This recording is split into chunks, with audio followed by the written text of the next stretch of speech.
Bonjour et bienvenue sur la chaîne du chasseur d'étoiles de midi, chaîne de réflexion et d'humour sur les 12 coups de midi. Comme si vous avez vu ma vidéo d'avant, là, donc bravo à Jean-Luc Reichmann. Bravo de nous avoir vendu jusqu'à présent le maître de midi. Voilà, donc il était venu avec sa famille qui était derrière, 417 000 et des poussières. Tiens, on m'a dit qu'elle ressemblait à quelqu'un de connu. À vous de trouver. Hein. Au coup d'envoi, la première question, dans quelle catégorie de poids Mike Tyson a-t-il remporté ses 5 titres de champion du monde? Donc bien sûr, c'était les poids cassés, les poids lourds. Oh, voilà. Après, donc, vous aviez Alexandre qui était venu avec sa maman Valérie, qui avait une grande bibliothèque. Alors, la question. Selon une récente étude, qu'est-ce qui est cause de rupture pour 17% des couples? Eh bien, c'était les travaux de rénovation. C'est du n'importe quoi, ces sondages. Ensuite, vous aviez la dame, mais comme elle était toute seule, donc pas de truc. Bon, bah tant pis, on va l'appeler la dame en, c'est quoi comme couleur? En kaki, hein, d'accord, bon. Alors, si on vous dit que vous êtes une imbo, qu'est-ce que vous êtes? Eh bien, vous êtes un beau gosse, bien gentil, donc voilà. Et le maître de midi, parce que bon, il faut toujours dire quand c'est vrai ou quand c'est pas vrai, pour être honnête, hein, quand on a une chaîne honnête, eh bien, avait dit que Imbo, c'était le masculin de Bimbo, donc bravo à lui. Il faut savoir reconnaître quand il dit des choses bien. Ensuite, eh bien, on a appris qu'il y avait une personne qui suivait comment dire, comment ils appelaient ça, pas les qualifs, là, quand vous voulez participer donc à l'émission. Donc, s'il veut me donner un lien pour que je lui fasse de la pub, il n'y a pas de problème. Ensuite, il y avait Morgane, très joli sourire, qui était venu avec sa maman et son fils, qui était très souriant, mais c'est normal, parce qu'il s'appelle Adam. Quel rapport, aucun. Quel chanteur nous a fait danser cet été avec Baila Paimi? Eh bien, c'était Lucenzo, quoi, je crois. Ensuite, les boys band To Be True étaient composés de Philippe Franck et Adèle, facile. Comme ils étaient de longs jumeaux, Jean-Luc Reichmann a dit, ah, mais ils n'étaient pas jumeaux, c'était très drôle. Ensuite, pourquoi le but marqué par le Gallois Aaron Ramsey pour le GC Nice lors du premier match de la saison a-t-il fait craindre le pire? Donc ces buts sont maudits, et je crois qu'il n'y a pas très très longtemps, je crois que c'était juste avant les enregistrements de cette émission, il y a eu quelqu'un de connu qui était décédé.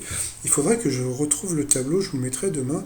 Donc sur cette question, il est passé au rouge. Qui dit rouge dit duel. Il a pris la dame en kaki qui s'appelait Audrey, voilà, tant pis, il fallait mettre le prénom. Qui est tombé sur une question tordue, quel animal est sur la branche d'un arbre? Selon la fable de La Fontaine dans laquelle intervient un renard. Donc bon, ça semblait évident. Non, c'était pas le cordeau, c'était le coq. Je reviendrai demain sur cette question. Il faut que je fasse des recherches parce que j'ai trouvé ça un peu trop zarbi. Ensuite, eh bien, Alexandre, Stéphane et Morgane qui sont arrivés au coup par coup. Quel terme est un synonyme de main? La mauvaise réponse était la palette. Ah non, là, non, je crois que tout le monde a trouvé la bonne réponse. Donc voilà. Ensuite, eh bien, je crois que c'est Audrey qui a fait un beau cadeau à Jean-Luc Reichmann. C'était son tableau peint. Alors là, franchement, si c'est peint, c'est super bien fait, hein, parce qu'on a l'impression que c'est une photocopie qui a été retouchée et pourtant ça a l'air d'être peint. Mais bon, bravo à elle quand même. Ensuite, en 2022, on a pu voir, eh bien, la mauvaise réponse était Romain Bardet, maillot jaune. Chose assez rigolote, hein, comme je vous ai dit, le maître de midi, il est fort en sport et dans les années 90, hein, d'accord.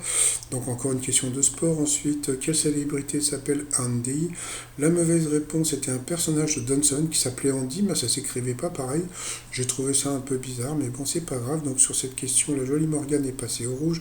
Qui dit rouge dit duel? Elle a pris le garçon en duel, voilà, qui est tombé sur une question qui semblait simple.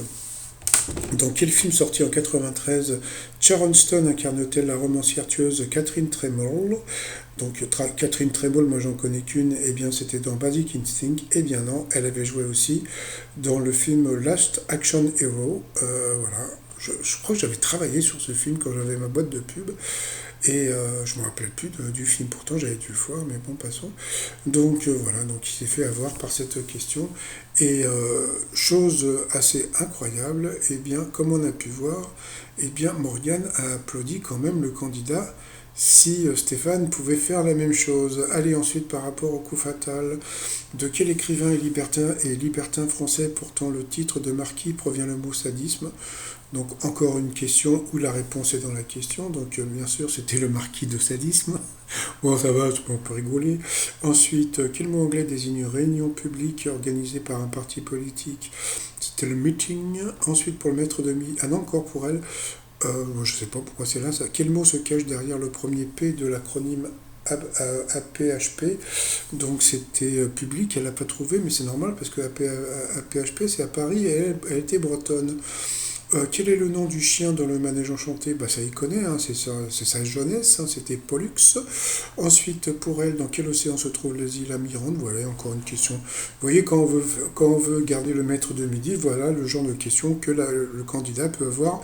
Ensuite, dans quelle position doit-on ranger une bouteille de vin que l'on veut conserver pendant des années, donc couché pour le maître de Bini? Quel mot rimant avec maïs désigne le chef de l'État égyptien? Donc bien sûr c'était le Raïs. Chose super rigolote, Jean-Luc Reichmann. Oh, qu'est-ce que vous êtes fort! Oh là là, qu'est-ce que vous êtes fort! Bah oui, mais bon, maïs, Raïs, c'était facile, mais bon, c'est pas grave. Hein. Il faut toujours que Jean-Luc Reichmann en fasse un peu trop. Ensuite, quel mot italien désignant une jolie construction dans un parc est synonyme de tonnelle? Donc c'était une pergola, donc bon, voilà, elle n'a pas trouvé. Quel saint est le patron des orfèvres? Alors bon, les orfèvres, bon, à Paris, il y a beaucoup d'orfèvres, on va dire, rue Saint-Honoré, et en fin de compte, c'était Éloi. Et pourtant, quand tu connais Éloi, le mont Saint-Éloigné, vraiment là, votre printemps, nanana. Donc voilà, donc bah, c'était le patron des orfèvres. Bon, bah passons ensuite à l'université. Comment qualifie-t-on le cours donné par un professeur dans un amphithéâtre? Je ne savais pas, elle savait, puisqu'elle a dû faire des études un peu plus poussées que moi. C'était magistral, donc franchement bravo à elle.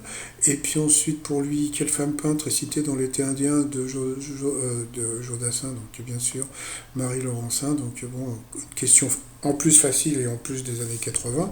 Voilà, donc bon, bah, Jean-Luc Reichmann lui a dit oh, qu'est-ce que vous êtes fort? Bah oui, tu m'étonnes, c'est hyper connu, mais bon, c'est pas grave. Ensuite, quelle ville s'appelle Balbec dans la recherche du temps perdu de Proust? Tiens, pourquoi il n'a pas ce genre de questions, le maître de midi? Donc, bah, c'était pas évident, c'était Cabourg, voilà, en Normandie. Ensuite, dans lequel de ces tubes Clara Luciani chante-t-elle? Il faut que ça transpire encore. Elle a dit respire. Jean-Luc Reichmann a accepté quand même, puisque c'était respire encore. Pour le maître de midi, à quel peintre doit-on le tableau Le Sacre de Napoléon? Bon, oh là là. Donc ils essayent de faire croire qu'il a encore des questions difficiles, mais bon, c'était David. En plus, il a eu cette question il n'y a pas très longtemps. En plus, encore, quelle avenue parisienne, célèbre lieu de rassemblement, a donné son nom à une émission de Michel Drucker? Bon, bah là, bon, elle nous a dit vivement dimanche. Et ben, moi, j'adore aller sur l'avenue du Venance du Don. Donc, c'est bien sûr, c'était Champs-Élysées. Donc, bon, bah, elle a rigolé, mais bon, c'est vrai que c'était assez rigolo. Tandis que le maître de midi, regardez, il n'a pas rigolé du tout. Donc, voilà, donc il est toujours très focus. Hein, là, là, voilà, donc bon. Alors, il n'a pas mis son petit doigt en l'air. Et vous savez pourquoi? Parce qu'il n'a pas été filmé. C'est-à-dire qu'en fin de compte, j'ai remarqué, parce que maintenant, bon, depuis le temps qu'il est là, il sait comment ça fonctionne. C'est-à-dire que quand la caméra, il y a un petit point rouge, ça veut dire qu'il est filmé. Et là, comme il n'a pas dû voir le petit point rouge, et ben, il n'a pas mis le doigt en l'air. Donc bon, après, il a dansé, ça on a l'habitude. Et puis sa femme a applaudi. Allez, ensuite, par rapport au coup de maître, on va voir encore un petit peu de supercherie. Depuis 2013, Christina Cordula présente l'émission Les Reines du Shopping, question de bébé. Comment s'appelait l'extraterrestre qui animait le Big Deal avec Vincent Lagaffe? Tiens, j'ai une info là-dessus, bah, on verra demain. Donc c'est bien sûr c'était Bill. Deuxième question facile. Ensuite, dans quel sport tape-t-on dans une balle avec un maillet depuis un cheval? Donc c'était le polo. Troisième question facile. Ensuite, bah, il y a eu la question du petit, je crois qu'il s'appelait Novak aussi. Hein. Donc la question était cette année à Wimbledon, qui était l'adversaire de Djokovic en finale? Donc bien sûr, eh bien, c'était une question facile. Hein. C'était Nick Kyrgios. Et en plus, comme je vous l'ai dit tout à l'heure, donc le maître de midi, il est fort en sport. Donc voilà. Donc c'était une question aussi facile. Et puis à la fin, ce foutage de gueule. Quelle chanteuse qui n'est pas une bombe latine veut juste kiffer la vibe dans un tube de 2003? Donc bien sûr, c'était qui? C'était Diams. Donc là, ce qui m'a fait rire, regardez, il pleurait avant d'avoir trouvé la bonne réponse. Donc bon, bah c'est pas grave. Donc c'était ça. Ensuite, par rapport à l'étoile mystérieuse, enfin un nouvel élément. Je ne sais pas si vous voyez, là, juste derrière, juste en bas du blocos, il y a un nouvel élément, donc on verra plus tard. Sinon, bon voilà, 422 000 et des poussières pour le maître de midi. Et puis alors, franchement, stop au cri. Bon, moi je coupe le son, mais franchement, je reçois beaucoup de messages de personnes qui demandent qu'il arrête de crier parce que à chaque fois qu'il fait un coup de maître, il gueule. Et à chaque fois qu'il perd, comment dire, un coup de maître, il fait la gueule. Donc il faudrait qu'il trouve un juste milieu. Voilà, tout simplement. Allez, je vous souhaite une bonne journée et puis je vous dis à plus tard. Bye bye.